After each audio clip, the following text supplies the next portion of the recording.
New York State Racing, Parimutuel Wagering, and Breeding Law, Section 102, provides that the New York State Gaming Commission shall consist of 7 members, appointed by the governor, by and with the advice and consent of the Senate. 4 members confirmed by the New York State Senate are necessary to afford the Commission an ability to establish a quorum and undertake action. This present meeting of the Gaming Commission is now called to order. This meeting is being conducted in conformity with Governor Andrew M. Cuomo's Executive Order 202.1, which is entitled Continuing Temporary Suspension and Modification of Laws Relating to the Disaster Emergency. The order suspended portions of the Open Meetings Law and specifically allows the conduct of meetings by telephone or other similar service.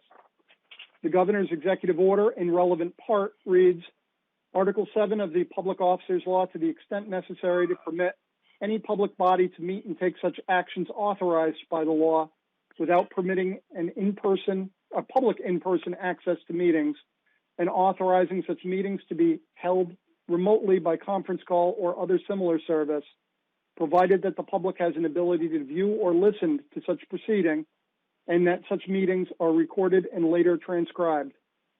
By Executive Order 202.89, Governor Cuomo extended the authority of Order 202.1 through February 6. Accordingly, this commission meeting is being conducted in conformance with such allowance, and we are recording today's meeting for transcription as required. Ms. Secretary, will you please call the roll? John Crotty. Here. Peter Machete. Here. John Baklemba. Here. Barry Sample. Here. Jerry Skurnick. Here. Ms. Secretary, please have the record reflect that a quorum of qualified members is present, thus enabling the transaction of business. Chairman Sample? The first item on the agenda is consideration of minutes for the meeting of November 30th, 2020. Minutes of the commission meeting conducted on November 30th, 2020 have been provided to members in advance. At this time, I'd like to ask members, are there any edits, corrections, or amendments? Any comment? May I have a hearing none? May I have a motion to approve? So moved. Second? Second. Ms. Secretary, please let the record reflect that the minutes were accepted. Rulemaking. New York State Racing, Parimutuel Wagering, and Breeding Law, Section 104.19, authorizes the Commission to promulgate rules and regulations as it deems necessary to carry out its responsibilities. In that regard, the Commission will from time to time promulgate rules and rule amendments pursuant to the State Administrative Procedure Act. Today, we have 2 rules for adoption. Rob, could you please outline the first item? Certainly. For Commission consideration is the adoption of a rulemaking that would explicitly authorize the supervised use of veterinarian technicians at New York racetracks. The purpose of these proposals is to make more feasible for horse persons and racetracks to provide appropriate veterinary care by permitting the use of supervised veterinary technicians. These proposals would create a specific license category for veterinary technicians and would apply to such personnel the same license fee and restrictions for record keeping, horse ownership, the possession and disposal of needles and drugs as currently apply to veterinarians. Additionally, Commission approval for employment by racetrack would apply as it presently does to veterinarians. The proposals would also require that such personnel act under the direction and general supervision of a licensed veterinarian. Veterinary technicians is a regulated profession subject to professional state education department licensing requirements, including continuing education, and are competent to perform certain functions at the direction and under the general supervision of a licensed veterinarian. The Commission had initially considered a similar proposal, which upon reflection was considered too narrow. Thus, staff crafted a proposal intended to accomplish the goal without unintended consequences. The revised language allows a veterinary technician employed by the Commission or the track who is taking biologic samples for regulatory testing to be under the general supervision of a veterinarian, while eliminating the requirement that the veterinarian be on the same premise. This proposal also makes stylistic changes to the applicable Commission rules. A notice of proposed rulemaking was published in the October 28, 2020 State Register, meaning that the public comment period for the proposed rulemaking expired on December 7th. One timely comment was received from the president of the New York State Veterinary Medical Society, who supported the proposal but recommended very strong guidelines for the supervision by an off-premises veterinarian of veterinary technicians who are collecting biologic samples. The comment raised concern that when a supervisor is not on the premises, a veterinary technician might be influenced by persons who lack the competence of the supervising veterinarian. They suggested that the guidelines ensure the strict supervision that is vital to the best possible care of horses. Staff believes that this rule does not endanger the health and welfare of horses. It requires the supervising veterinarian be present on the racetrack for all activities of veterinary technicians except for the collection of biologic samples. Blood and hair samples are collected for regulatory purposes only and not for the treatment of horses. Persons who might be present during the sample collection are regulated third parties who have no influence over sample collection. Additionally, the rule requires that when the sample is being collected, a supervising veterinarian is available for consultation. The supervising veterinarian is responsible to ensure in advance that all veterinary technicians are trained and instructed appropriately on the safe collection of biologic samples. Finally, when the samples are collected off track, another rule of the Commission requires that blood samples be collected by a licensed veterinarian. The New York Racing Association submitted a letter supporting the proposal, although it was not within the public comment period. Staff recommends that the Commission adopt this rulemaking. Commissioners, any questions on the adoption of a rule to expressly permit veterinary technicians to practice in horse racing veterinary technicians? Any comment? May I have a motion to adopt this rule? So moved. Second? Second.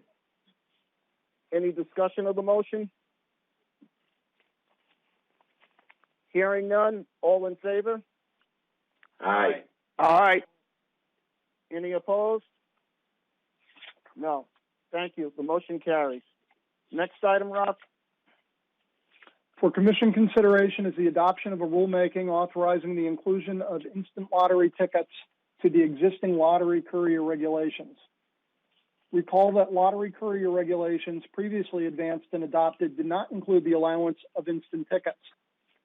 Since the initial adoption of the Commission's regulations, several other states have followed and approved the operation of courier sales, including instant tickets. The rule changes were designed to fit within and along the existing courier regulations. A notice of proposed rulemaking was published in the November 4th State Register, meaning that the public comment period expired on January 4th, 2021. 2 comments were received. The first comment was received from Jack Pocket Incorporated, which is to date the lone licensed lottery courier service in New York. Jack Pocket generally supported the expansion of permitted lottery games to include instant tickets, but suggested that the proposed requirement to provide a courier customer with a scanned front and back of a purchased instant ticket be modified to enable a courier service to simply provide the customer with an exemplar of a ticket from which an instant game, along with a barcode or serial number of the ticket purchased.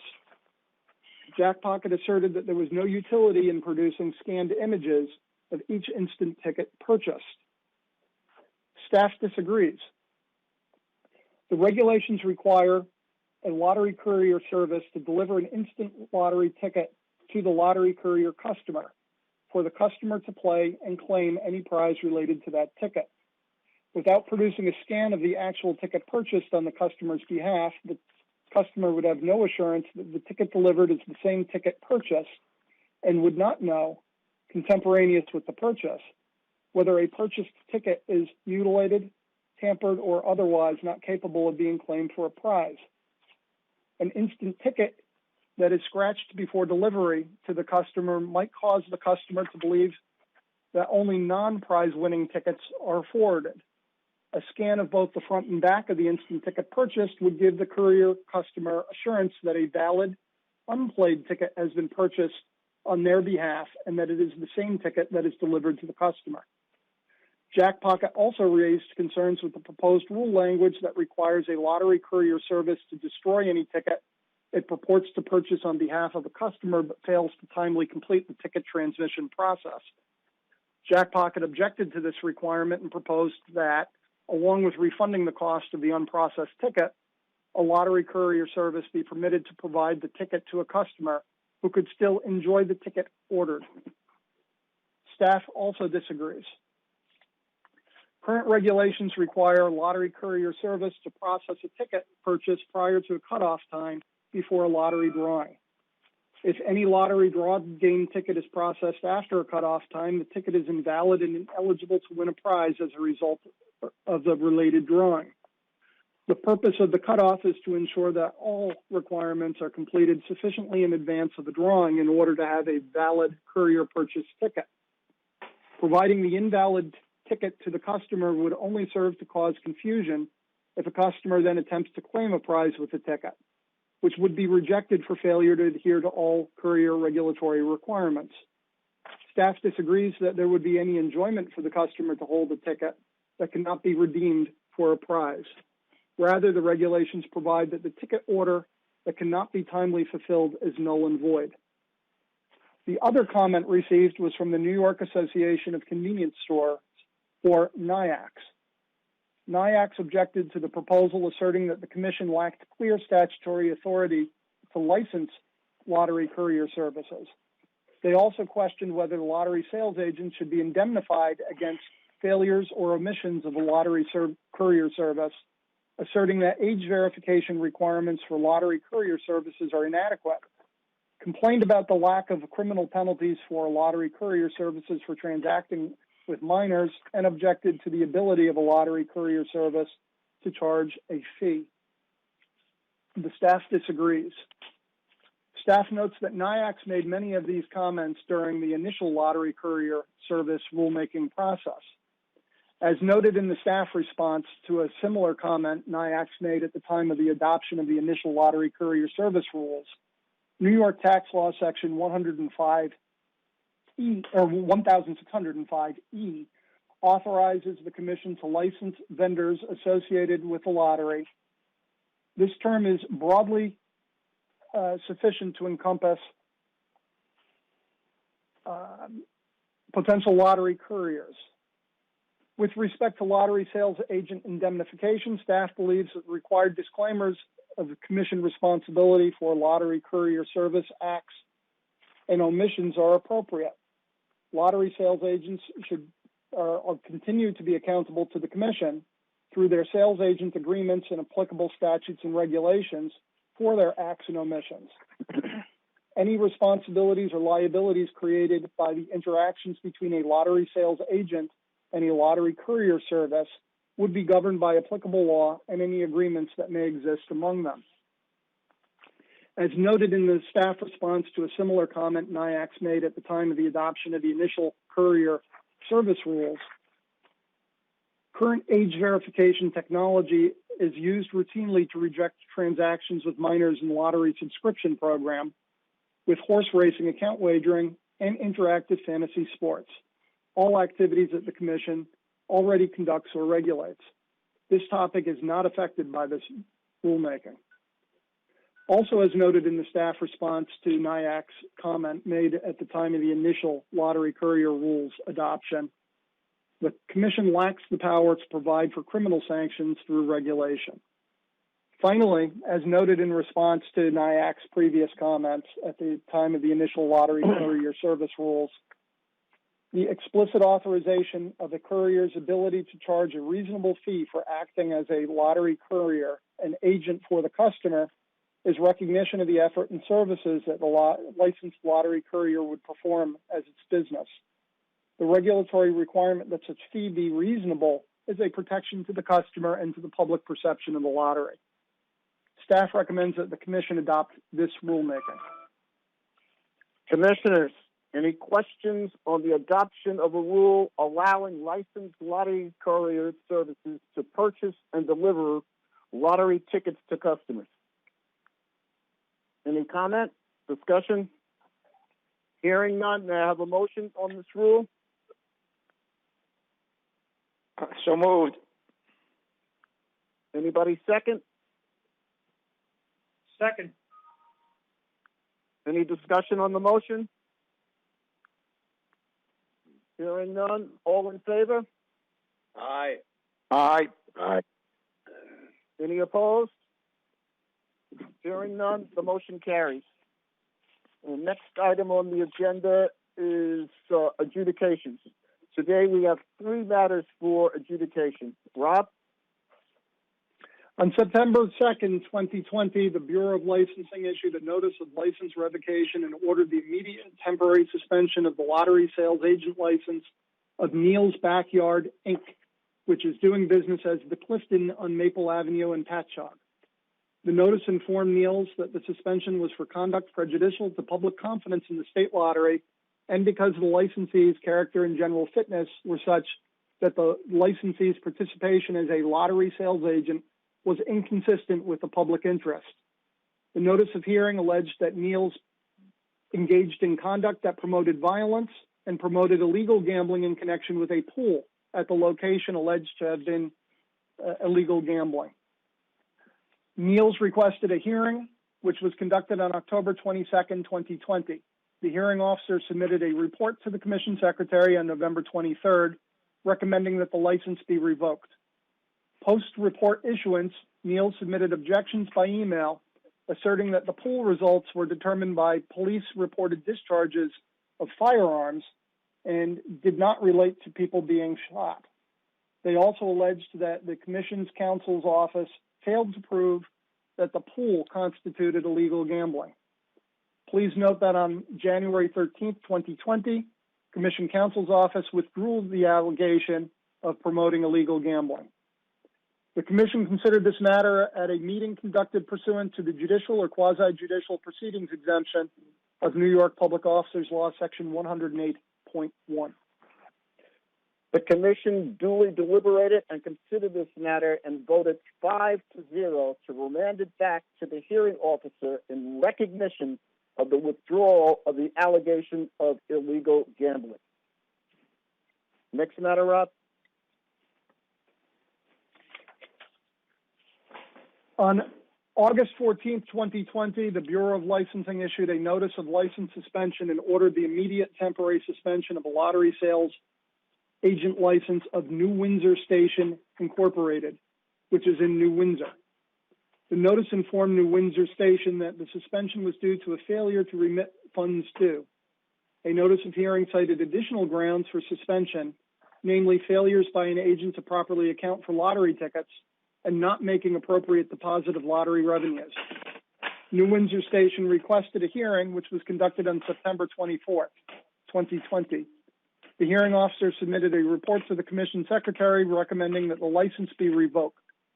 The Commission considered this matter at a meeting conducted pursuant to the judicial or quasi-judicial proceedings exemption of New York Public Officers Law, Section 108.1.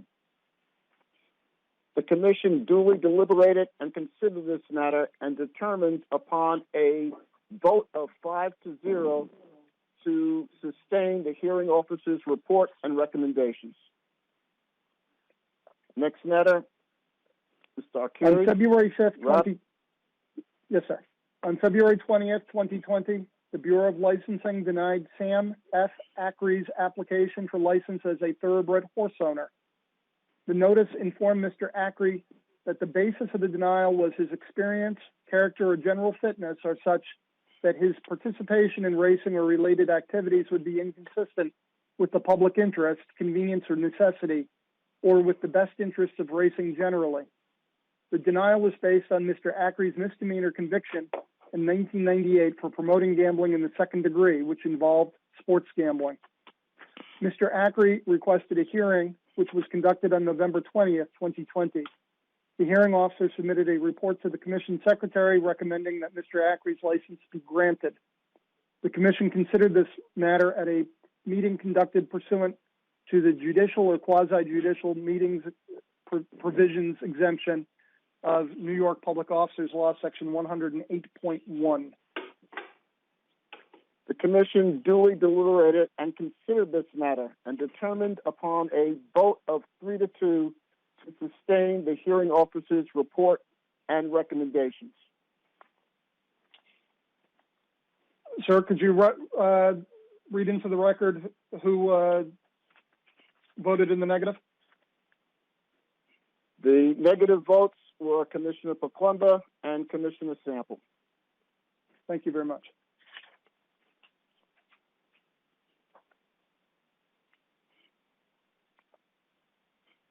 Next item on the agenda is old and new business. The old business, we have a report that was just arrived to us in the last 24 hours on the use of the crop, and staff will be spending time with that report. Commissioners will be spending time with that report and hope to address the issues at our next meeting. The next item, does anybody have any new business?